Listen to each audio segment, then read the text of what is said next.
Hey again, my name is Chris UX. I am the owner of this buy agency here in Atlanta, Georgia, and I'm here to review another UX designer portfolio.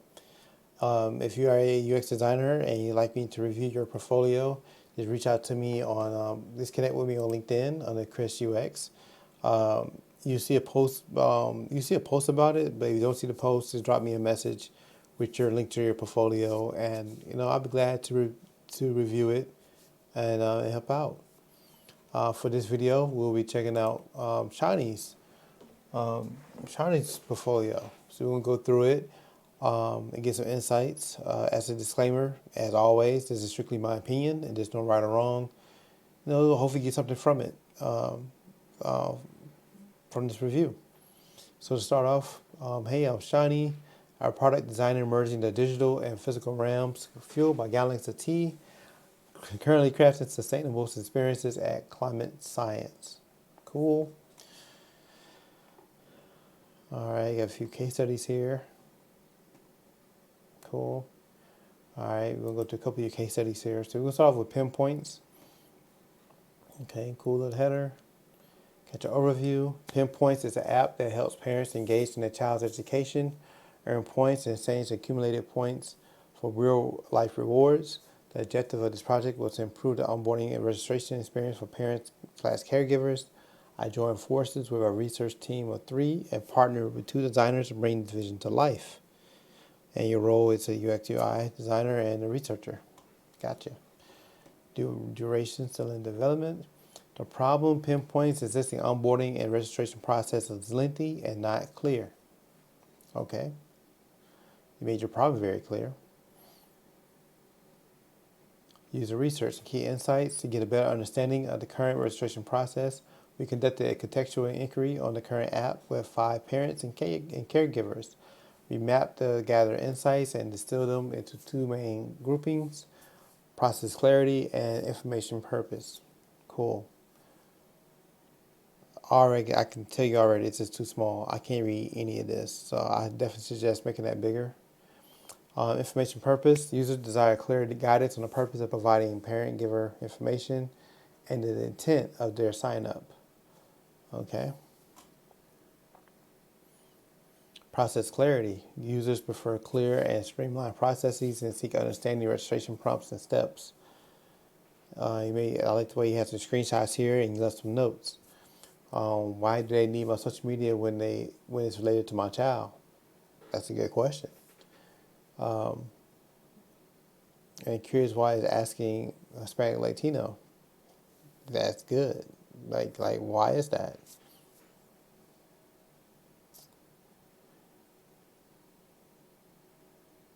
So my question to you, do you just take it out, or do you go back to the stakeholder and ask them why did they have it there in the first place? Because sometimes they may have it there for a reason. They can justify asking these things.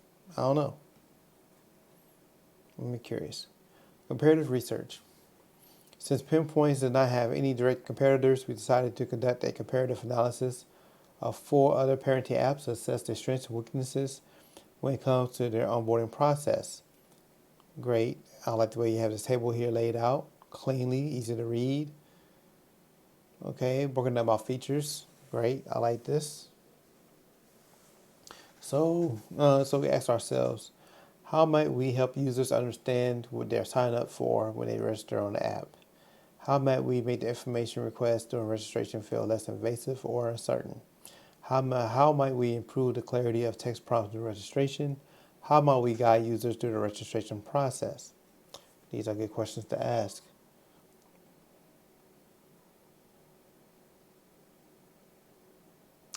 But my thing here, help a user understand what they are signing up for when they register on the app.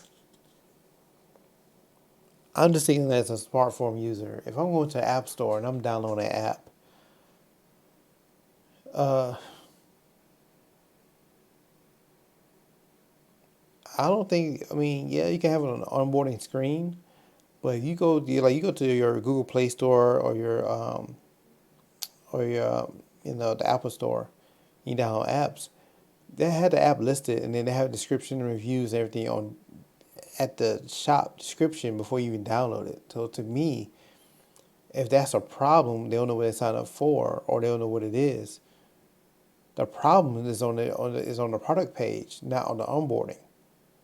Because it's gonna be the product page gonna get them to download the app in the first place. Because they're just not gonna download it, but they don't know what it is. So, in my mind, when I go to the Google Play Store or the Apple Store and I go to type in the name of this app and I see the description there and the download button, on the description page itself, it should be clear what this app is about. And if users have a hard time understanding what it is, to me, the problem is there before you even get to the onboarding process. Because if it's not clear on that page, they're not going to download the app. Our persona. Say hello to Sophia, working parent. Sophia and her husband balance busy schedules while supporting 2 young children in school. As the new school year begins, Sophia wants to engage more in the school activities and connect with teachers, but varying work hours and inconsistent school communication make it tough. She wishes for an easier way to be involved and hopes her husband can be in the loop too.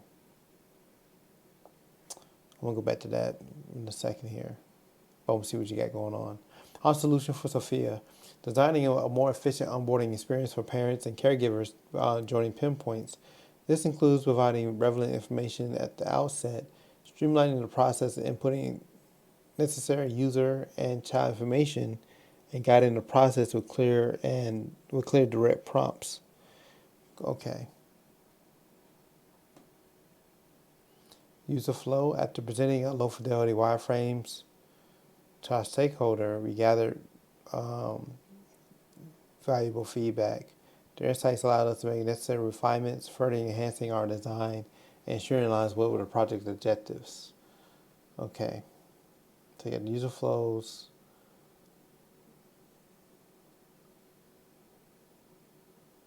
Okay. All right. Let's brainstorm. Guided by our research, we initiated an ideation workshop as our first step. We brainstorm, exchange feedback, and align a common vision for our early sketches. And then your little 5 frames right here. So you mention your frames here, but it skips down to sketches and then the frames here. They seem out of order.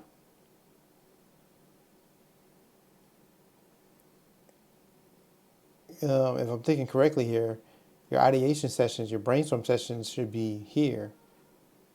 Then your user flow, and then low-fi wireframes. Following our sketching phase, we transform our ideas into low-fidelity wireframes. The wireframes provided us with initial visual guide to the user interface, laying a solid foundation for subsequent stages of design. Excuse me, it's late at night. Okay. Then time for feedback. After presenting our low-fidelity wireframes to our stakeholders, we gathered valuable feedback. The insights allowed us to make necessary refinements, further enhancing our design, ensuring it aligns well with the project objectives. Okay, that's good. And then went to usability to test it out. Smart, right move. After refining our low-fidelity wireframes, we were eager to put them to the test. Our objective was to observe users navigating through the newly designed registration onboarding process and identify any potential pain points or stumbling blocks. Okay, so you test out your design that you refine. This is good. So this is your insights here. App clarity and onboarding. 60% of users were confused by the app's name and certain design elements, suggesting more welcome onboarding. You see what I mean here? To me, the problem lies in the description page. To me, that's the source of the problem. Inviting family members. 80% of users weren't sure about who to invite and why, suggesting a need for clear explanation. Got you. Profile photo upload. 60% of users felt it's a commitment and would rather choose to upload a photo later based on the app usage. Privacy concerns also emerged when uploading children's photos. Verification preferences. 40% of users had mixed preferences for verification methods. Some find email verification acceptable, while others prefer text verification for speed and convenience. Okay, this is some good insights here, but and you got me some numbers here, but you never said how many people you tested, how many people took this usability test. Okay, because that would give me they would give you more insight on what the 60% and 80% is. You need to include that. How many people did you test? Okay, final design. Okay. So in your final design, you made some changes here, but before I forget, but my thing is, if you saw some issues here in mid-fidelity prototype, in your mid-fidelity prototype during your usability test, you should have made the changes there and tested again mid-fidelity. And once it passes, because another thing about usability tests, you didn't say how many people was tested, you didn't say the task it was giving, the time, pass or fail. Like all that should be in your usability test report. None of that is here. Here you have some good insights here, but when you took the insights, you went straight into high fidelity and made changes there. You should have made the changes in mid fidelity. All right. Welcoming app introduction. We designed a welcoming onboarding experience to help parents, caregivers, community partners, and school staff swiftly understand what the app is about and enjoy with ease. All right, now for the top here, I could have sworn you said this app is for parents and caregivers.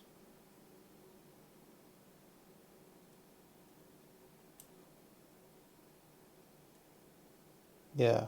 The objective of this project was to improve the onboarding and registration experience for parents and caregivers. You didn't say anything about the staff.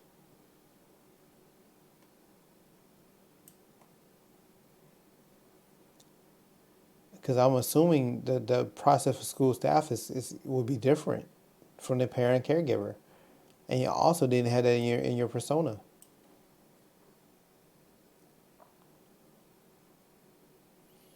Meeting inclusive and accessible needs. To ensure that the app's accessibility for non-English speaking parents, we incorporated a language selection feature. Additionally, we prioritize inclusivity by utilizing diverse illustrations and icons, catering to all types of parents. You never say that this was a problem. Did you say this in the table? Yeah, nowhere in your research you stated that um, you have parents that may have English as a second language or may not know English. I mean, this is a great idea, but your research didn't back why you added this now. It didn't seem like it was a problem before, but I like the idea, and I think also if you're gonna mention diverse illustration and icons catering to all types of parents, give some examples of that. What do you mean by that? I'm not sure. Okay, yeah. So the screenshot here, what is your role? Parent, caregiver, administrator, teacher, community partner. So the my thing is, if you create an onboarding for 3 types of users, there should be 3 different personas. And another thing, which bring me back to what I wanted to say earlier, but I didn't want to say anything until I went through the rest of your case study. In your persona, you said Sophia wishes for an easier way to be involved and hopes her husband can be in the loop too. So by you saying that, I'm also wondering, like, is it possible for both parents to download the app on their phones and somehow have their kids linked to it to both accounts? You see what I'm saying? Because if the mother download the app, the father download the app, they both got their kids in there. Are they 2 separate data records, or can they share the same? Can they share information of the kids? Privacy and security. We incorporate various security and privacy features into the app. This includes email verification, presenting users with the terms of service, password visibility toggle, and data handling info to enhance security and ensures a child safety. Okay. I mean, fast and simplified registration. We design concise registration forms for both parents and children. We design concise registration forms for both parents and children, making the process quick and easy.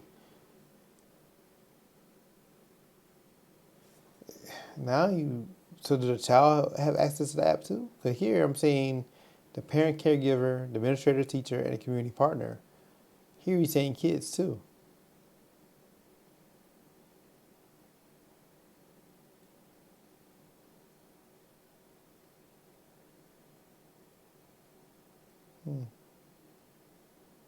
I like the fact they added, and I want to mention how do you respond to the insight here? 'Cause I was thinking the same thing. If they're uncomfortable with uploading a photo, just have them make it easy for them to skip it. I see a screenshot here that you give them the ability to skip it, which is great. I would mention it here. How do you respond to these insights? Yeah, in the verification process, you're saying here, people like the email and text, but down here, I only see email.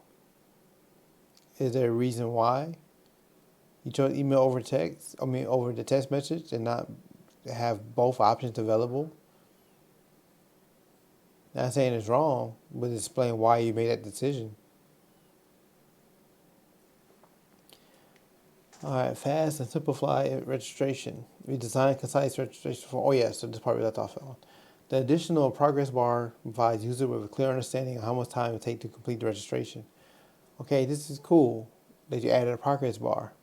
You're saying it's fast, but how is that validated? How is that validated?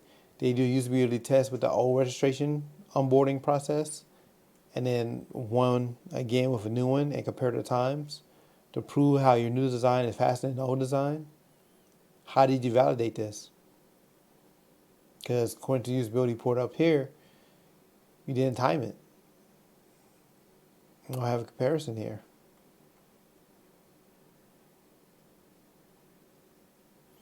At the start of the project, we were 4 members, but by the end, we're down to 2. I understand. The shift increased our workload and demanded adaptability. The change required me to take on a lead role, managing client communications and timeline issues. If I had more time, I'd like to focus on creating an accessible platform for other devices such as tablets and iPads. Why? I mean, I'm not saying that you should or shouldn't. I'm just asking why, because um, to me, if you have a desire to add a tablet version or iPad version, then that only because when you're talking to these caregivers and parents in the beginning here, they mentioned, yeah, you a contextual inquiry, or I guess I'm just assuming more like a user interview. I'm assuming it's a user interview with 5 parents and caregivers, and they mention, you can, or you ask them how would they prefer to access this information, or how do they prefer to use this app. Okay, they prefer using their phone, then there's no need to waste your time and resources on a tablet version. Because and you got to think about technology these days. You got the Galaxy Fold, you got these large screens now. It's making it like people really don't have a need for a tablet anymore as much. But that's just something you had to do research on. Is that something to do or not? I don't know. I'm asking the question. I mean, now the case study looks good, but those changes I mentioned, you should look into them. We do one more. Uplift K through 12 web app. I always hear from hiring managers how they don't like this style of showing your screens because they don't like tilting their head to see what you did. They prefer the straightforward up and down approach to your screens. It's up to you and keep it or not. It looks nice, but that is what I see a lot. Overview.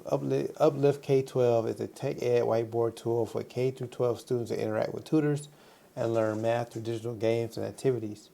Our project aims to enhance the experience by making it more appealing and engaging for both tutors and students. Okay. Project goals. Creating a turnkey system for tutors, alleviating confusion and time spent planning lessons so they can focus on what matters, connecting and educating their students.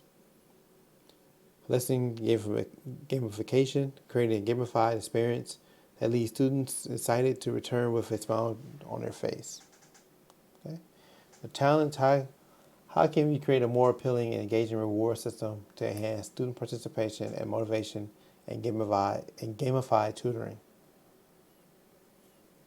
Okay, this research provided the two separate subgroups to address the two separate project goals. To solve the gamification tasks, I was part of the team of 5. Each day, both teams met to discuss the design process and any difficulties we faced during our project. Exploring the current website. We carried out heuristic evaluation to enhance usability by reducing the design flaws. Our team delved into existing Uplift K-12 website to assess the effectiveness of its interface and features. We aim to identify any gaps in the current user experience that we could address while designing our prototype. Okay, for the purpose of the GEMS, not clear student reward system, limited and non-inclusive student avatars. Okay. But your problem here, how can we create a more appealing, engaging reward system to enhance student participation and gamify tutoring?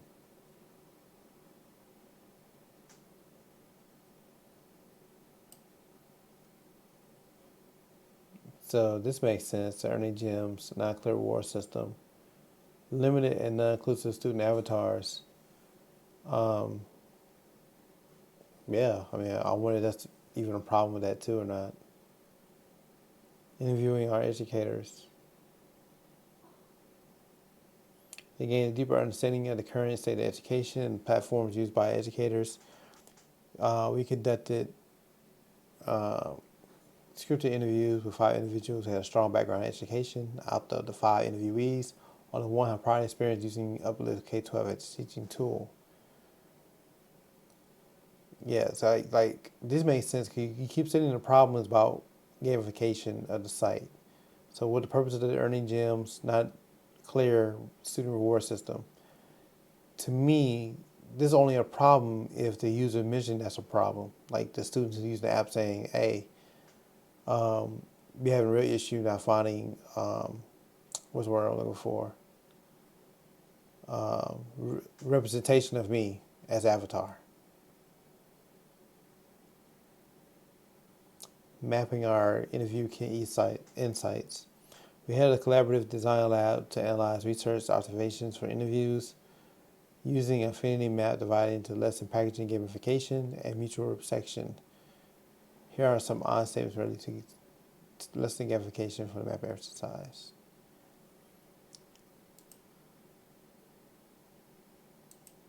Okay, your link to your affinity map doesn't go anywhere. Fix that. Honestly, and then if you are going to have a link, I would suggest them leading them to that site, preferably maybe a screenshot here, or a small thumbnail they clicked onto, enhance it bigger to see what it is. I want to use external tools to motivate students individually and make them excited about the next lesson. I want to prevent student disengagement from gamified lessons caused by disappointment. I need to ensure students' engagement and alignment of incentives throughout the lesson. Solution, we need to create a game-based learning experience with consistent gamification strategies for positive behavior, self-esteem, and safe environment, embracing student mistakes. Okay. Ideate, play sketches. Based on fine, decided to do an ideation workshop, figure out what we want to do our design. Common ideas, everybody agree on, okay. What we find out. We conduct usability tests for current platform users. Our objective was to observe users using the newly designed reward system and identify any potential pain points in stumbling blocks. Okay. Similar icons cause confusion. Again, he didn't say how many people you tested in usability. 60% of users were confused over two similar video icons with two separate functions. 100% of users indicated identifiers of selected badges were not fun and motivating enough. Okay. Missing colors on CTA buttons. 80% of users hesitant to click on call to action buttons, causing slower responses and less interaction. Again, you found some problems here during the usability test. This you should be retesting it out in mid fidelity before you went to your high fidelity design. Teacher whiteboard. The new whiteboard enhances education with interactive features like motivational stickers. It includes a Pomodoro timer, notes, and to-do lists. Okay. Did you know? The timer is management tool for teachers and students. Manage time, fosters focus, encourages breaks, and promote collaboration in the classroom.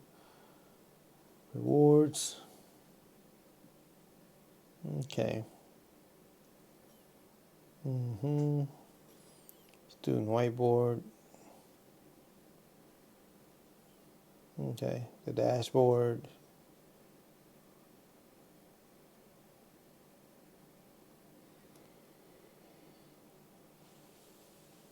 Creating a colorful, inclusive classroom. I illustrated a set of inclusive student avatars, creating a more welcoming and representative learning environment for all students.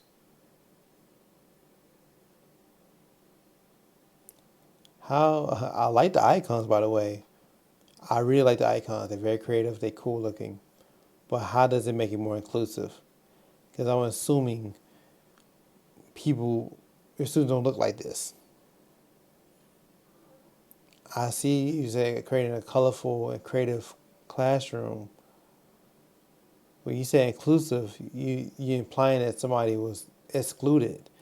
Who isn't excluded from these by not having these avatars here?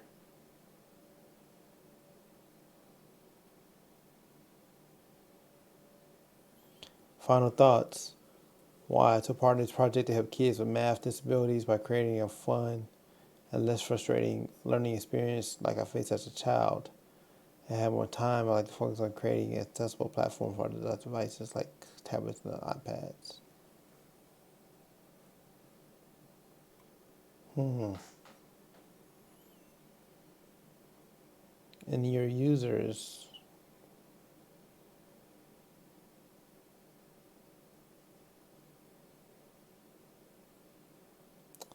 Okay.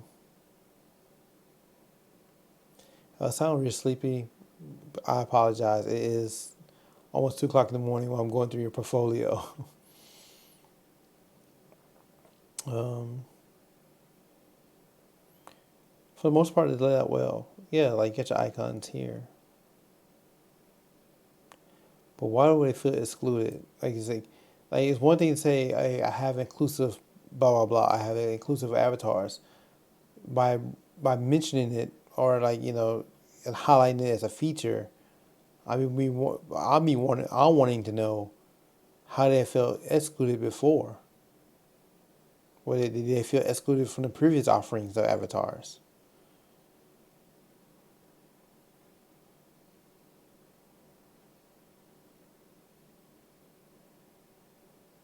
And he didn't have a persona of the student. He take K-12, and I'm assuming it was from kindergarten all the way up to 12. But who are the main people using this website? It may be made for like all ages, but who mainly the ones using this?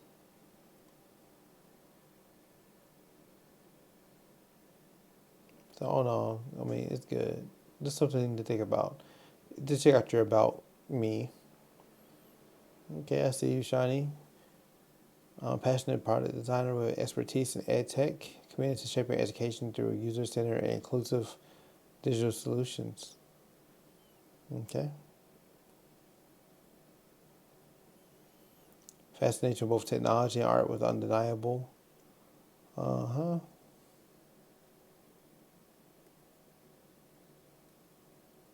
Okay. I will make this bio a little bit shorter. I like the part where you say your design philosophy. Their design philosophy centers on accessibility, understanding unique user challenges, and empowering users to reach their potential. I like the part you say outside of work, I'm a venturer at heart with a keen eye for photography, a tea enthusiast, and I have a sweet spot for all things sugary. I like that. For the first two paragraphs, I think they can be shortened and combined.